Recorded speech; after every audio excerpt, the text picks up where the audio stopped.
Hola, ¿qué tal? Bienvenidos a África 7 días, el programa semanal de France 24 sobre la actualidad del continente africano. Yo soy Andrés Mesa Muñoz y estoy aquí en reemplazo de mi compañera Amal Benotman. Vamos con los titulares. Incertidumbre en Mali. Más de 80 partidos políticos y organizaciones exigen la celebración de comicios presidenciales luego de que este 26 de marzo se cumpliera el periodo de transición de 24 meses establecido por la junta militar que gobierna el país para regresar a la democracia tras 2 golpes de Estado. Tenemos análisis. El presidente de Egipto, Abdel Fattah al-Sisi, inicia su tercer mandato consecutivo de 6 años tras ganar las elecciones de diciembre con casi el 90% de los votos. Un nuevo periodo que comienza en medio de una severa crisis económica y 2 guerras que se libran en sus fronteras, Gaza y Sudán. Hablamos también de los cambios al sistema electoral de 2 países del continente. Bajo la nueva constitución de Togo, el presidente ahora será elegido por el Parlamento y no por el pueblo, mientras que en Somalia se aprobó reintroducir el sufragio universal y así poner fin a la votación indirecta basada en clanes. Les explicamos.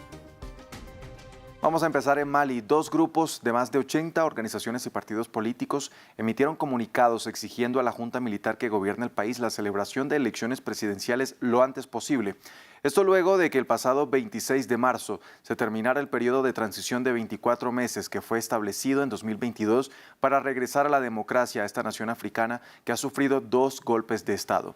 Los militares ya habían incumplido su promesa de celebrar elecciones en febrero de este año sin anunciar una nueva fecha, lo que trae de nuevo incertidumbre a este país tras una epidemia de golpes de Estado en África subsahariana, 9 en total desde 2019 a 2023.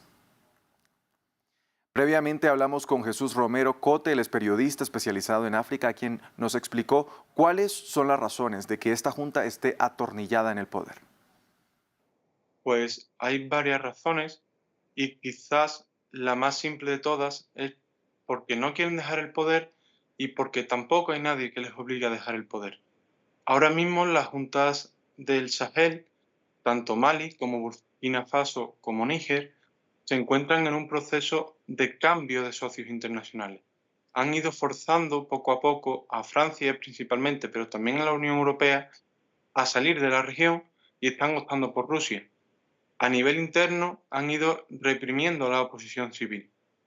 Y en el caso de Mali es todavía más grave porque la oposición armada que había, que eran los rebeldes tuareg en el norte del país, en la zona de Azawad, fueron casi derrotados en el otoño pasado. Sí que es verdad que quedan algunos grupos en el norte, en la frontera con Argelia, pero prácticamente han perdido todo el territorio que poseían estos grupos y por tanto no hay una fuerza real que obligue a estos países a organizar elecciones, que estas elecciones sean transparentes y que acaben dejando el poder en manos de los civiles.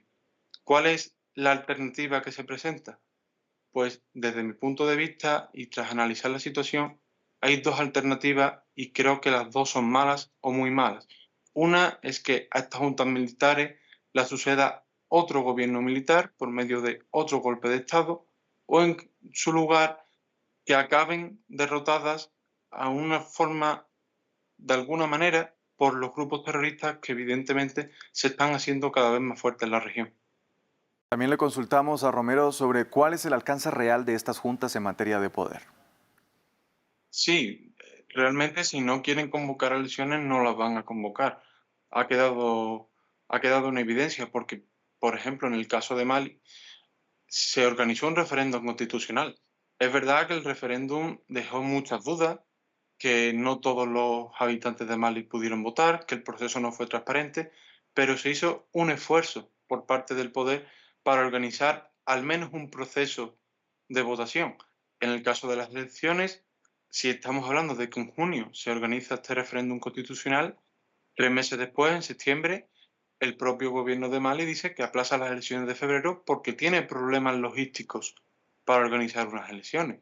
Y en ese momento la duda que surge es si has podido organizar un proceso constituyente o un proceso para votar sí o no a una reforma constitucional. Se supone que tienes una infraestructura mínima para trasladar ese proceso a un proceso de elecciones presidenciales, pero evidentemente no hay voluntad. Y en caso de que la hubiera, el proceso va a estar tan controlado que posiblemente la votación solo reafirme lo que ya hay. como pasa en Chad. Es decir, no hay oposición civil, los grupos políticos están muy restringidos, tienen movimientos muy restringidos y es verdad que, como en este caso, casi una centena de organizaciones políticas se ha quejado de que la transición no se haya completado, pero realmente tampoco tienen fuerza para exigir un cambio real. Cambiamos de tema y pasamos a Egipto. Abdel Fattah al-Sisi asume su tercer periodo al frente del país que gobierna desde 2014 y lo hace afrontando el complejo desafío de concretar una recuperación económica tras la inyección de capital extranjero y mientras sigue siendo garante de estabilidad regional en una zona donde linda con conflictos como la guerra en Gaza, la guerra en Sudán y también la inestabilidad en Libia. Ramiro Cueva Arberena nos cuenta más. Abdel Fattah al-Sisi inicia su tercer mandato en Egipto. El presidente, que asumió el cargo en 2014 y lo mantendrá hasta 2030 tras la reforma constitucional de 2019, tomará posesión en la nueva capital administrativa del Cairo, un megaproyecto al este de la capital que costó alrededor de $50.000 millones. Esta construcción fue criticada por la crisis económica que padece el país africano, uno de los principales desafíos que al-Sisi tendrá en el nuevo mandato. Para paliar la alta inflación, el gobierno buscó inyección de capitales extranjeros. Por caso, Emiratos Árabes invertirá $35.000 millones para el desarrollo de tierras en Ras Al Khaimah, en el sur del país. En tanto, cerró convenios con la Unión Europea por 7.400 millones. En Occidente, ven a Egipto como un actor indispensable para la estabilidad regional. Dado su peso político y económico, así como su ubicación estratégica en una región muy problemática, la importancia de nuestras relaciones solo aumentará con el tiempo. El gobierno cerró otro préstamo con el Fondo Monetario Internacional por 5.000 millones para engrosar las reservas del Banco Central y ganar herramientas para bajar una inflación de más del 30%. No dudaremos en utilizar todas las herramientas a nuestra disposición a mediano plazo hasta que alcancemos una tasa de inflación de un solo dígito. El país también se ve afectado por los conflictos globales. Siendo el principal importador de cereales, la guerra en Ucrania fue un golpe para su economía.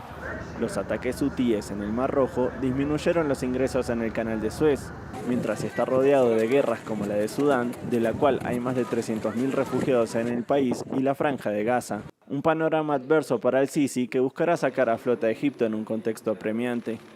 Vamos ahora hasta Somalia, donde el Parlamento aprobó una serie de enmiendas para reintroducir el sufragio universal, con el cual todos los ciudadanos tendrían el derecho a votar por primera vez desde 1969, cuando el dictador Siad Barre tomó el poder. Este cambio legislativo reemplazaría el actual sistema de votación indirecta basado en clanes. Dicho sistema funciona de la siguiente manera.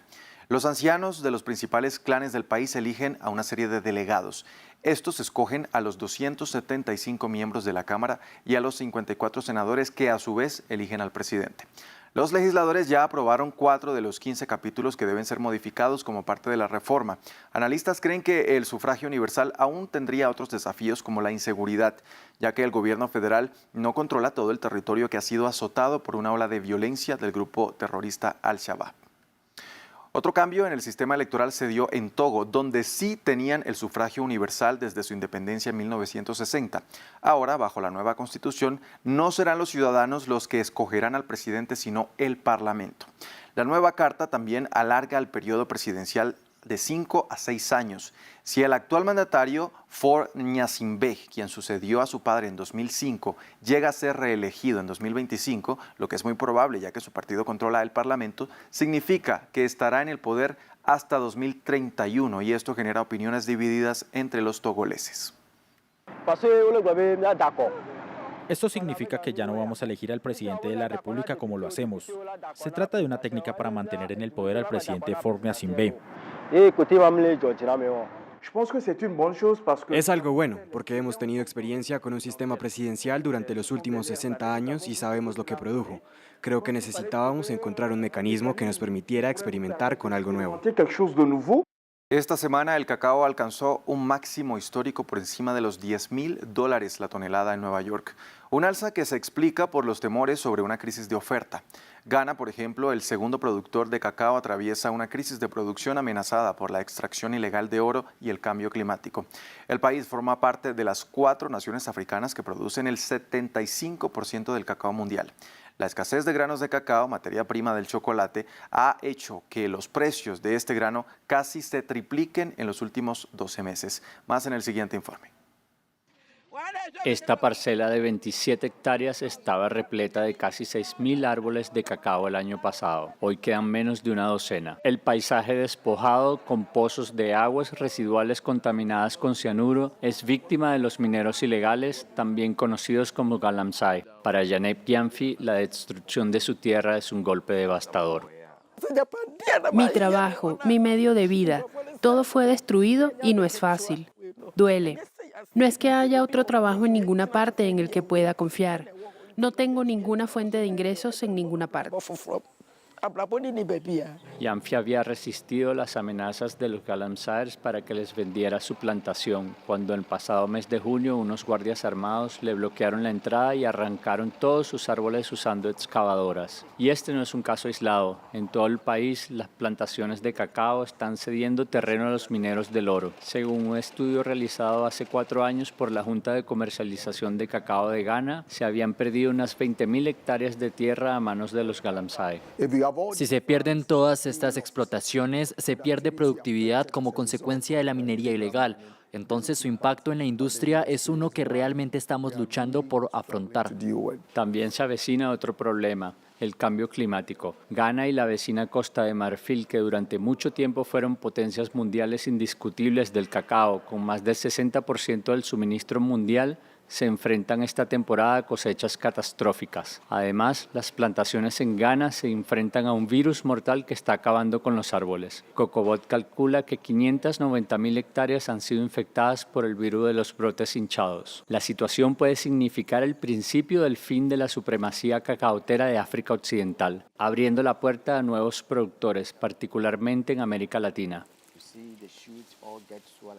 Hasta aquí este episodio de África 7 días. Recuerde que si quiere repetir este u otro capítulo de nuestro programa, lo puede hacer a través de nuestra página web www.france24.com.